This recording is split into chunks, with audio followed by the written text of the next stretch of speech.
Hello everyone, आज के video में हम जी प्रोटीन कपल्ड रिसेप्टर को डिस्कस करेंगे। देखिए, इस वीडियो में हम जी प्रोटीन को भी डिस्कस करेंगे और जी प्रोटीन कपल्ड रिसेप्टर जिसको हम जीपीसीआर कहते हैं उसके बारे में भी डिस्कस करेंगे। लेकिन सिग्नलिंग के बारे में हम नेक्स्ट वीडियो में देखेंगे, क्योंकि एक ही साथ में सब बता दूंगी तो सब आपके दिमाग में हौच पौच हो जाएगा और कुछ भी आपको समझ में नहीं आएगा। ठीक है, इसीलिए इसको आराम से समझेंगे हम। एक एक स्टेप अगर हमारे मन में क्लियर हो जाएगा तो फिर हम इसको अपने आप से भी लिख सकते हैं। तो सिग्नलिंग समझने के लिए प्रोटीन्स के बारे में पहले समझना बहुत ज़रूरी है कि क्या क्या चीज कंपोनेंट से मिलकर के बने होते हैं प्रोटीन और किस तरीके से काम करते हैं। तो सबसे पहले हम रिसेप्टर के बारे में पढ़ेंगे। जी प्रोटीन कपल्ड रिसेप्टर क्या होते हैं। देखिए, जो जी प्रोटीन कपल्ड रिसेप्टर होते हैं वो इंटीग्रल मेम्ब्रेन प्रोटीन के मेंबर होते हैं। इंटीग्रल मेम्ब्रेन प्रोटीन क्या होते हैं? जो मेम्ब्रेन की मतलब स्पैनिंग सेगमेंट होते हैं, मतलब मेम्ब्रेन के ही अंदर धंसे हुए, जो हमारा प्लाज्मा मेम्ब्रेन है उसी के अंदर धंसे हुए प्रोटीन होते हैं, जिनको हम इंटीग्रल मेम्ब्रेन प्रोटीन कहते हैं। जो प्रोटीन पूरी तरीके से बाहर होते हैं उनको हम पेरिफेरल प्रोटीन कहते हैं। जो पूरी तरीके से अंदर होते हैं उनको हम इंटरनल या इंट्रिंसिक प्रोटीन कहते हैं। और जो कुछ प्रोटीन ऐसे होते हैं जो पूरे मेम्ब्रेन स्पैनिंग सेगमेंट को कवर किए होते हैं, उन मेम्ब्रेन स्पैनिंग सेगमेंट्स होते हैं। तो ऐसे प्रोटीन्स को हम इंटीग्रल मेम्ब्रेन प्रोटीन या ट्रांस मेम्ब्रेन प्रोटीन भी कहते हैं। ठीक है, मतलब जो मेम्ब्रेन के अंदर धंसे हुए हैं। तो वही लिखा है member of integral membrane protein.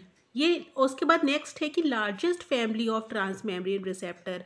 जो जी प्रोटीन कपल्ड रिसेप्टर हैं वो इंटीग्रल मेम्ब्रेन प्रोटीन के मेंबर होने के साथ साथ जितने भी रिसेप्टर्स की दुनिया में सबसे ज़्यादा नंबर इन्हीं का होता है। ये largest family of transmembrane receptor है।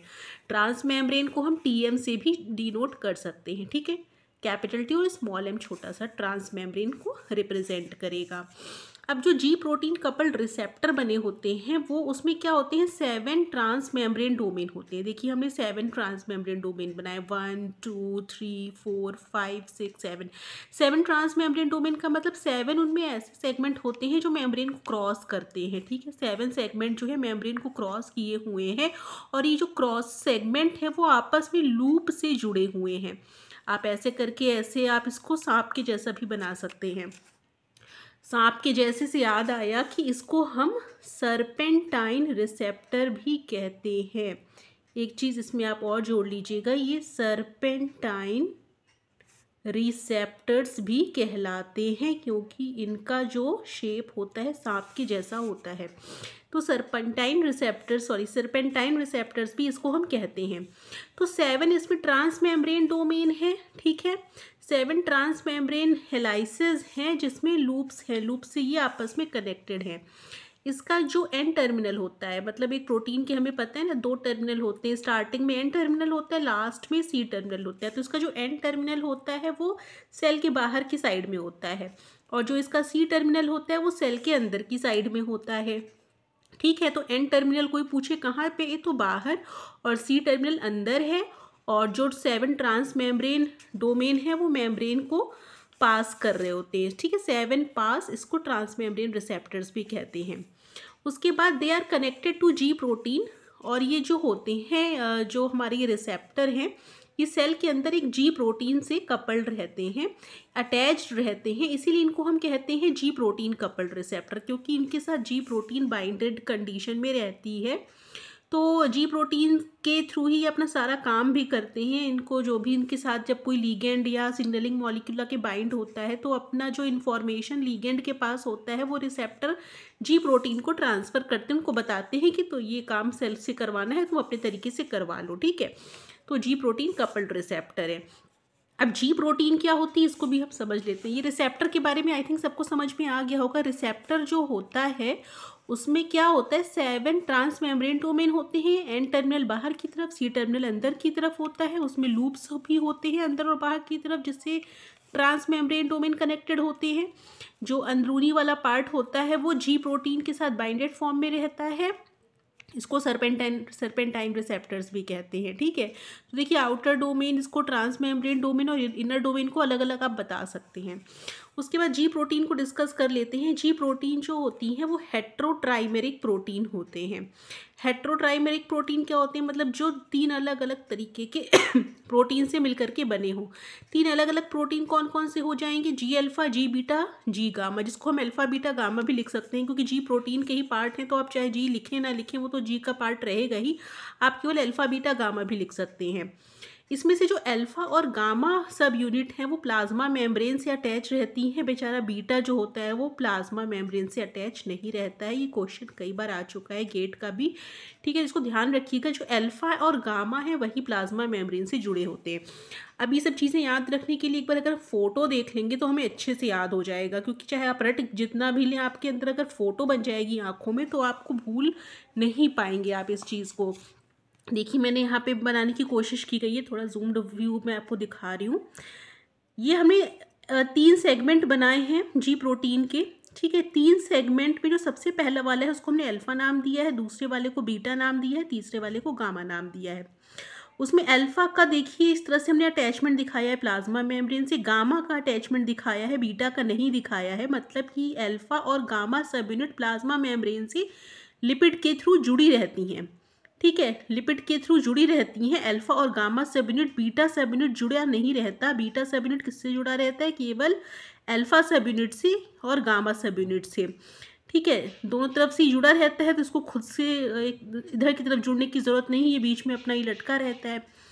अब होता क्या है कि जो ये अल्फ़ा सब यूनिट है उसके पास देखिए हमने एक पॉकेट भी दिखाई हुई है अल्फ़ा सब यूनिट के पास, देखिए, जो बाकी इन दोनों के पास नहीं है।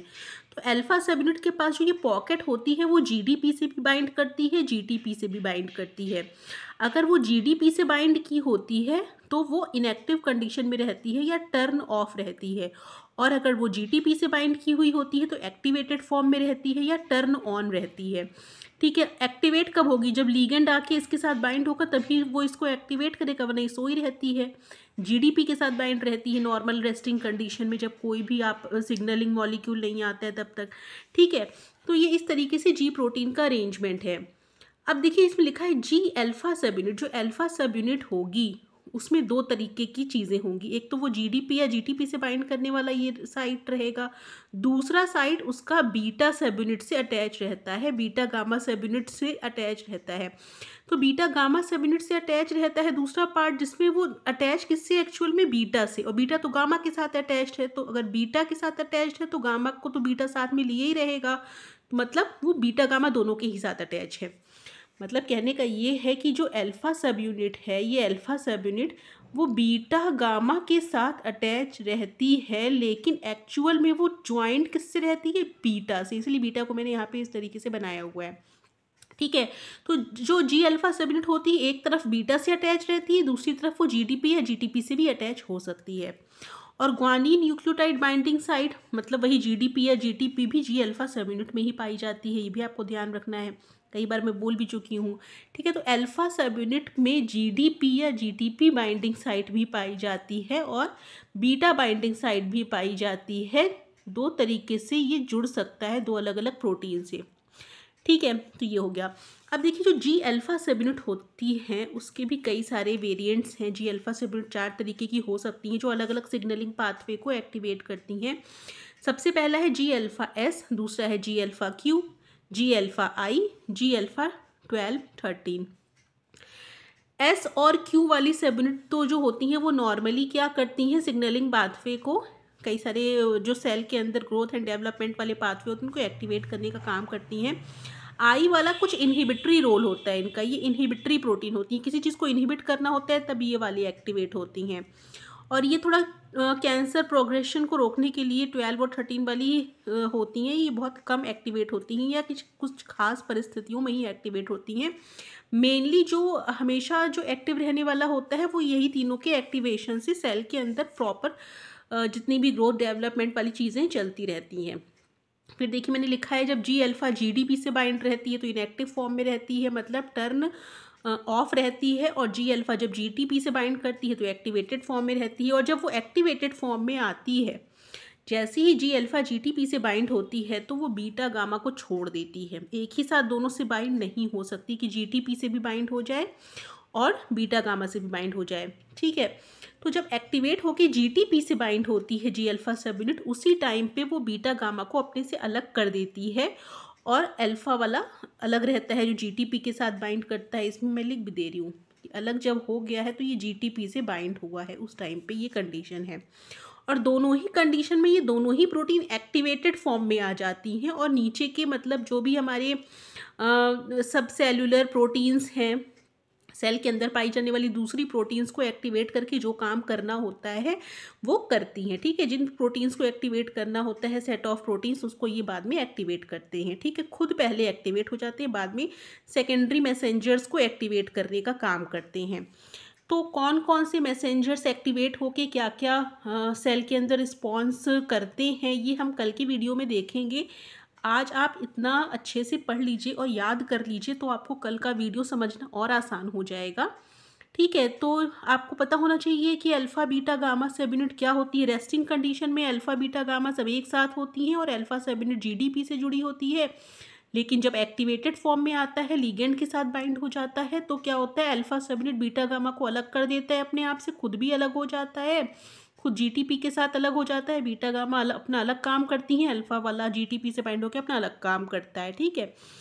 तो ये सारी चीज़ें हम सिग्नलिंग में थोड़ा सा और डीपली पढ़ेंगे, तो अभी के लिए इतना ही रखते हैं। इसको अच्छे से देख लीजिए, एक एक पॉइंट आप इसका प्रिपेयर कर लीजिएगा। इस पर शॉर्ट नोट्स भी आ जाते हैं और ये सबसे ज़्यादा अगर जिनको आगे गेट का एग्ज़ाम देना है उससे बहुत सारे क्वेश्चंस इसमें आ जाते हैं, तो ये इम्पॉर्टेंट टॉपिक है, ठीक है। तो अभी के लिए इतना ही रखते हैं, फिर सिग्नलिंग की बातें हम कल करेंगे। Thank you.